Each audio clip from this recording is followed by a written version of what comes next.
नहमदुहु व नुसल्ली अला रसूलिहिल करीम अम्मा बाद अऊज़ु बिल्लाहि मिनश शैतानिर रजीम तिलकर रुसुलु फज़्ज़लना बाज़ुहुम अला बाज़। इज़्ज़तमंदो अल्लाह रब्बुल इज़्ज़त दुनिया ता द खपल दीन द खौरवलु द पारा ख़ास इंसानान را लेगलिو। هغه इंसानانو ته الله رب العزت د نبوت یو لوی تاج په سر کړو. په دغه نبوت په دې تاج کې بعض انسانان داسې یو چې هغوی له الله رب العزت یو جدا مرتبه ورکړې وه او هغوی د رسالت په یو لوی مرتبه باندې فایز کړي وو. زمونږ د عقیدې یو ترتیبوار سلسله روانه وه چې په هغې کې مونږ اولنۍ عقیده د الله رب العزت د توحید او د هغه د ذات په باره کې کړې وه. دا دویمه ویډیو زمونږ د رسولانو باندې ایمان راوړل په دې باره کې ده. رسول څه ته ویلی کېږي؟ رسول او نبی په دې کې فرق دی. نبی هغه چاته ویلی کېږي چې هغه د الله رب العزت د طرفه انسانانو ته رالیږلی شوی وي او د الله احکامات انسانانو ته بیانوي. بیا په دې انبیاو کې خاص خلق ته چې هغوی ته رسولان ویلی کېږي. دوی ممتاز کړي دي د نورو نبیانو نه په یو څو خبرو سره. یو خبره په هغې کې دا ده چې دوی ته یو نوی شریعت او نوی کتاب هم میلاو شوی وي. داسې انبیا چې هغوی ته نوی شریعت او نوی کتاب میلاو شوی وي دوی ته ویلی کېږي رسول. داسې انبیاو ته څه ویلی کېږي؟ رسول، چې نوی شریعت او نوی کتاب ورته میلاو شوی وي. د دوی تعداد په احادیثو مبارکو کې د 313 پورې ذکر شوی دی. نبی علیه الصلاۃ والسلام د دې تعداد د 313 پورې ذکر کړی دی.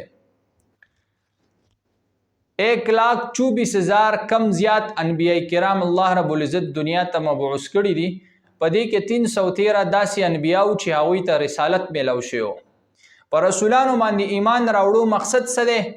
د دې یو څو خبرې دي، بنیادی خبرې دي.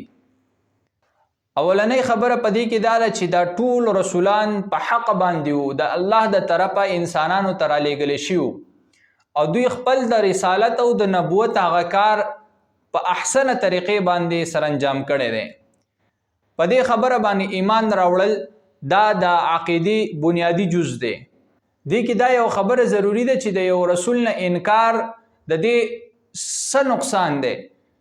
نو قرآن کې الله رب العزت فرمای په سوره شعراء کې چې د نوح علیه السلام قوم د رسولانو نه انکار وکړو. حالانکه په هغه وخت کې خو رسولان بغیر د نوح علیه السلام نه بل رسول دنیا ته لا نه راغلی. نو الله رب العزت د یو رسول انکار د ډیرو رسولانو انکار وګرځو. دا قاعده په دې کې یاد ساتئ چې کم انسان د یو رسول نه انکار کوي نو دا داسې ده لکه چې د ټولو رسولانو نه انکار کوي.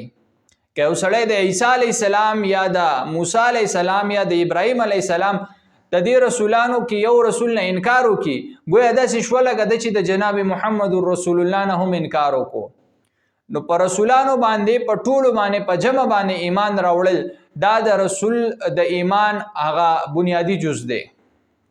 بل جز د دې دا دی چې کله په قرآن کې الله رب العزت د کومو رسولانو ذکر کړی دی لکه د موسی علیه السلام، د عیسی علیه السلام، ابراهیم علیه السلام، نوح علیه السلام او جناب محمد رسول الله صلی الله علیه وسلم. په دې پنځو ته اولو العزم انبیا ویلی کېږي. اولو العزم رسولان دا په ټولو انبیاو کې عظمت والا اوچت شان والا انبیاء کرام دي. په دوی باندې تفصیلی ایمان راوړل. تفصیلی ایمان څه؟ چې د دوی هر وحی، د دوی هر یو حکم دا د من جانب الله ګڼل، دا د الله د طرفه حق او سچ ګڼل. تفصیلی ایمان د دوی په معجزاتو باندې، په دوی باندې دوی کومې معجزې الله رب العزت د دوی په لاسونو باندې صادر کړي وي په هغه معجزو باندې ایمان راوړل. دوی د خپل قوم سره کومې مکالمې کړي دي په هر خبره باندې د دوی ایمان راوړل. دې ته ویل کېږي تفصیلی ایمان. په دې انبیاو باندې تفصیلی ایمان راوړل او د کومو انبیاو چې نومونه نه دي معلوم، د کومو ذکر چې داسې خاص نه دی شوی په هغوی باندې اجمالا ایمان راوړل دا د رسول او په نبی باندې د ایمان راوړو اهم جز دی. په رسولانو باندې ایمان راوړل د دې دریم جز هغه داسې دی چې د کم یو رسول واقعه یا د هغه کتاب په تصدیق سره مونږ ته را رسیدلی وي نو په هغې باندې ایمان راوړل دا د رسولانو د ایمان دریم جز دی.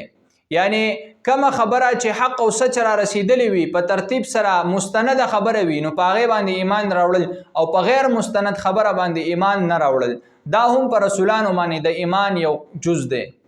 څلورمه خبره چې ډیره اهمه او ضروری خبره ده هغه د نبی علیه الصلاۃ والسلام د ذات په باره کې ده. هغه دا چې کله هم الله رب العزت دنیا ته نبی علیه الصلاۃ والسلام راولېږو نو د د راتلو سره مخکینی چې څومره پیغمبران او رسولان وو د هغوی شریعت منسوخ شو. دا د ایمان یو اهم جز دی چې د نبی علیه السلام پر راتلو باندې د نبی علیه السلام نه مخکینی ټول شریعتونه څه شو منسوخ شو. لکه یو وار عمر رضی الله تعالی عنہ د تورات تلاوت کو نبی علیه الصلاۃ والسلام چې هغه کله ولیدو نو رنگ مبارک تک سور شو د غسین او د خفګان نه. ابو بکر صدیق رضی الله تعالی عنہ هغه تقار شو چې دا تولې کې لریګا بیا نبی علیہ الصلوۃ والسلام ورته فرمایل عمره کچری موسی هم وس ژوندې وې زمارور موسی هم ژوندې وې هغه هم په ما ایمان راوړو. دا خبره د دې دلیل چې د نبی علیہ الصلوۃ والسلام نه مخکې چې څومره شریعتونه د نبی علیہ السلام پر راتلو باندې د قران په نزول باندې هغه ټول کتابونه هغه ټول شریعتونه منسوخ شو. په دې خبره باندې ایمان راوړل. نبی علیہ الصلوۃ والسلام د ټول انبیاو نه افضل او اعلی ګڼل. آدم علیہ السلام په پیدایش کې د نبی علیہ السلام نه مخکې دی لیکن په مرتبه کې نبی علیہ السلام د هغه نه موچت دی.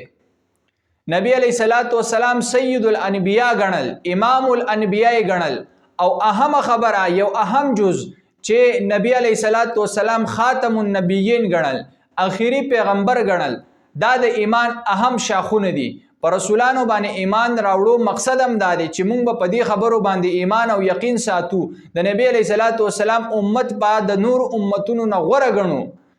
د بنی اسرائیل مبارک الله رب العزت فرمای چې ما تاسو په عالمینو باندې غوره کړی وي. د دې عالمینو نه مراد څه دی؟ د هغې زمانې په خلکو د وسنۍ زمانه په خلکو باندې بنی اسرائیل غوره نه دي. د نبی علیہ الصلوۃ والسلام امت مسلمانان دا په نور امتونو باندې غوره دي. لہذا دا امت د ټولو امتونو نه غوره ګڼل. نبی علیہ الصلوۃ والسلام رسالت او اخیری نبی منل د دنه پس بل نبی نه راتلل دا عقیده منل دا په رسالت باندې د ایمان راوړو اهم اجزا دي. لہذا موږ له پکار ده چې د خپل عقیدې د درستوالي د پاره د دې خبرو احتیاط وکړو دا خبرې وپیژنو او په خپل عمل او عقیده کې راولو او یقین په خپل یقین مونږ په دې خبرو باندې سکو مضبوط کو. الله رب العزت مونږ او تاسو له عمل کولو توفیق را نصیب کی. آمین برحمتک یا ارحم الراحمین.